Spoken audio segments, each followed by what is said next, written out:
Hi everyone, welcome back on CUET PG at 24/7। आप सभी का स्वागत है और आज के इस वीडियो में मैं आप सभी के लिए लेकर आई हूँ एक बहुत important topic of CUET PG 2027 applied microbiology. और वो है कि मैम टॉप यूनिवर्सिटीज क्या है और उन यूनिवर्सिटीज के अंदर जाने की एलिजिबिलिटी क्या होने वाली है। तो मैंने सीयूटी पीजी 2027 की एलिजिबिलिटी के बारे में आपको प्रीवियस वीडियो में भी बताया था, जहां पर मैंने आपको बताया था कि एक जनरल एलिजिबिलिटी होती है और एक यूनिवर्सिटी स्पेसिफिक एलिजिबिलिटी होती है। तो जनरल एलिजिबिलिटी में आपको ग्रेजुएशन में 45 से 50 मार्क्स चाहिए होते हैं। इसके अलावा आप अगर बैचलर्स के फाइनल ईयर में हैं या आपकी बैचलर्स पास आउट है तो आप बिल्कुल यहाँ पर जो है एग्जाम दे सकते हैं। यहाँ पर कोई एज लिमिट नहीं होती। लेकिन यूनिवर्सिटी वाइज भी आपकी कुछ एलिजिबिलिटी होती है जो कि मैं आपको आज की इस वीडियो में बताने वाली हूँ, स्पेशली माइक्रोबायोलॉजी के लिए। इसके अलावा जूलॉजी, बॉटनी, लाइफ साइंसेज के लिए ऑलरेडी मेरी वीडियोस अपलोडेड है, तो आप जाके वीडियो सेक्शन में चैनल को एक्सप्लोर कर सकते हैं। वहां पर सारी इन्फॉर्मेशन के साथ साथ आप लोगों के लिए वीडियोस जो है अवेलेबल है। तो लेट्स जस्ट गेट स्टार्टेड। उससे पहले चैनल को सब्सक्राइब कर दो फटाफट से एंड हम लोग स्टार्ट करते हैं। फिर देखो, यहाँ पर बहुत सारी यूनिवर्सिटीज आपकी सीयूटी पीजी के अंडर आती है, चाहे वो सेंट्रल हो, स्टेट हो, प्राइवेट हो, डीम यूनिवर्सिटी हो। जो मेन टारगेट सीयूटी पीजी 2027 के स्टूडेंट्स का होता है वो है आपका सेंट्रल यूनिवर्सिटी। एंड यहीं पर सबसे ज्यादा मैटर करता है कंपटीशन भी, और यहाँ पे अगर आपका एडमिशन होता है तो वो बेस्ट होता है। ठीक है, तो इसलिए मैं आपके लिए मैंने सारी सेंट्रल यूनिवर्सिटीज जितनी भी माइक्रोबायोलॉजी कोर्स को ऑफर करती है वो सारी मैंने यहाँ पर एलिजिबिलिटी के साथ हर एक स्लाइड में आपको बताया है। तो एक एक करके डिस्कस करेंगे अबाउट सेंट्रल यूनिवर्सिटीज। सबसे पहले बात करेंगे असम यूनिवर्सिटी की। तो असम यूनिवर्सिटी के अंदर अगर आपको माइक्रोबायोलॉजी करना है तो माइक्रोबायोलॉजी का पेपर कोड तो है ही SCQP 03। इसके अलावा अगर आप 528-705 या फिर 25 का भी एग्जाम अगर आपने दिया है तो भी आप यहाँ पर ले सकते हो। और साथ में यहाँ पर देखो वही चीज है कि आपके एटलीस्ट 45% मार्क्स होने चाहिए। और लाइफ साइंस या फिर साइंस के किसी भी फील्ड में अगर आपने अपनी ग्रेजुएशन कर रखी है तो यहाँ पर आप एलिजिबल हो। ठीक है, उसके बाद बनारस हिंदू यूनिवर्सिटी BHU, जो कि मैक्सिमम स्टूडेंट्स का सपना होता है। तो यहाँ पर आप लाइफ साइंस के पेपर कोड से ही एडमिशन ले सकते हैं अप्लाइड माइक्रोबायोलॉजी के अंदर। यहाँ पर आपकी दो तरीके की एलिजिबिलिटी है, NAP बेस्ड या नॉन NAP। यहाँ पर क्या होता है, देखो 45 से 50% तो आपको चाहिए ही चाहिए। इसके अलावा जो मेन BHU की एलिजिबिलिटी में आता है साइंस वाले स्टूडेंट्स के लिए, वो ये होता है कि आपने साइंस में किसी भी साइंस के डोमेन में ग्रेजुएशन कर रखी हो, लेकिन यहाँ पर जो आपका है, आपका यहाँ पर मेंशन्ड होगा microbiology, chemistry, industrial microbiology, life science, botany, zoology, biotechnology, environmental science, किसी में भी आपने कर रखा हो विद मिनिमम 50%। और यहाँ पर आपके जो है बैचलर्स में आपकी 50% मार्क्स होने चाहिए, इक्विवेलेंट CGPA आपकी बैचलर्स प्रोग्राम में होनी चाहिए। सेम वही आपका NAP और नॉन NAP में है, तो आपका 50% रिलीज होना चाहिए। और जितने भी सब्जेक्ट मैंने भी मेंशन करे हैं उन सभी सब्जेक्ट्स के अंदर किसी में भी आपका जो है होना चाहिए ग्रेजुएशन। उसके बाद BBAU लखनऊ की अगर हम बात करें तो यहाँ पर तीन तरीके की माइक्रोबायोलॉजी कोर्सेज आपको देखने को मिलते हैं, environmental microbiology, microbiology, food microbiology and toxicology, और तीसरा है आपका माइक्रोबायोलॉजी, वो भी इंडस्ट्रियल माइक्रोबायोलॉजी के अंदर। तो अगर इन तीनों में से किसी भी माइक्रोबायोलॉजी में आपको करना है तो वही चीज है, रिजर्व कैटेगरी के लिए 45% मार्क्स, और अगर आपकी अनरिजर्व है तो आपका 50% रहेगा। और आपने साइंस की किसी भी ब्रांच में अपनी बैचलर्स करी हुई होनी चाहिए। सेंट्रल यूनिवर्सिटी ऑफ हरियाणा में भी आपकी माइक्रोबायोलॉजी है, जहां पर 50% आपका अनरिजर्व कैटेगरी के लिए है और 5% का रिलैक्सेशन आपकी किसके लिए है, OBC NCL और बाकी सारे रिजर्वेशन वालों के लिए यहाँ पर है। और आपके किसी भी साइंस के कोर्सेज के अंदर आपकी क्या होनी चाहिए, bachelors degree. Central university of Punjab में भी 50% और 45% होना चाहिए आपकी किसी भी लाइफ साइंस की बैचलर्स डिग्री। माइक्रोबायोलॉजी यहाँ पर अगर आप यूनिवर्सिटी ऑफ तमिलनाडु से करना चाहते हो तो यहाँ पर भी सेम वही है कि मिनिमम आपके 60% मार्क्स यहाँ पर होने चाहिए।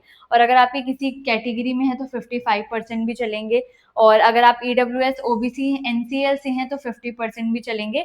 तो इस तरीके से आप यहाँ पर कर सकते हो, और किसी भी साइंस की फील्ड में आपकी बैचलर्स होनी चाहिए। मैक्सिमम सारी यूनिवर्सिटी की यही एलिजिबिलिटी होती है, 45-50% मार्क्स, और साइंस की किसी भी फील्ड में आपकी बैचलर्स। ठीक है, फिर आपका डॉक्टर हरि सिंह गौर विश्वविद्यालय आता है, यहाँ पर भी सेम वही है। गुरु घासीदास विश्वविद्यालय है, सेम यहाँ पर भी आपको यही मिलेगा 50%, और साइंस की किसी भी डिसाइपल में आपकी क्या होनी चाहिए, ग्रेजुएशन।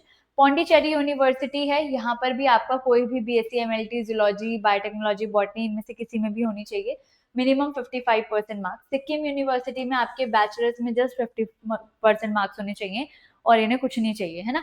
सिंपल सी यहाँ आपकी एलिजिबिलिटी होने वाली है, ठीक है। उसके बाद आपका साउथ एशियन यूनिवर्सिटी आती है, जिसे हम साउ यूनिवर्सिटी बोलते हैं, इंटरनेशनल यूनिवर्सिटी है। यहाँ पर 2 तरीके के प्रोग्राम्स आपको देखने को मिलेंगे, 1 year and 2 year. 1 year programme उनके लिए जिनकी बैचलर्स 4 ईयर वाली होती है, और 2 ईयर प्रोग्राम उनके लिए जिनकी बैचलर्स 3 ईयर वाली है। तो आपकी किसी भी इनमें से, अगर आप इनमें से किसी भी सब्जेक्ट के अंदर अपनी ग्रेजुएशन वो मास्टर्स करना चाहते हो, तो सिंपल से आपका यहाँ पर है कि साइंस के किसी भी फील्ड में आपकी बैचलर्स होनी चाहिए और मिनिमम 55% आपके मार्क्स होने चाहिए, ठीक है। 1 ईयर के लिए आपकी 4 ईयर डिग्री आपके पास होनी चाहिए और वही 55% आपके मार्क्स यहाँ पर होने चाहिए। आगे चलेंगे, त्रिपुरा यूनिवर्सिटी है, जहाँ पर माइक्रोबायोलॉजी के लिए आपके पास 55 for general category and 50% for OBC SC ST के लिए होना चाहिए। दिल्ली यूनिवर्सिटी के लिए C1 एंड C2 कैटेगरी है। C1 में आपका किसी भी यूनिवर्सिटी से अगर आपकी बैचलर्स है in any branch of life science या माइक्रोबायोलॉजी, तो आप यहाँ पर एलिजिबल हो। C2 कैटेगरी के लिए क्या होता है, अगर किसी ने यूनिवर्सिटी ऑफ दिल्ली से ही 3 ईयर या 4 ईयर प्रोग्राम किया हुआ है, तो आप यहाँ पर एलिजिबल है। और 4 ईयर बैचलर्स डिग्री अगर आपके पास है विद माइनर माइक्रोबायोलॉजी, तो भी आप यहाँ पर माइक्रोबायोलॉजी कर सकते हो, लेकिन यहाँ पर 1 ईयर कोर्स नहीं है, आपका 2 ईयर कोर्स ही है। इस चीज को आप याद रखेंगे, ठीक है। तो ये हो गई आपकी सारी की सारी यूनिवर्सिटी। एक और है आपकी यूनिवर्सिटी ऑफ हैदराबाद, जहां पर आप मॉलिक्यूलर माइक्रोबायोलॉजी वाला कोर्स कर सकते हैं।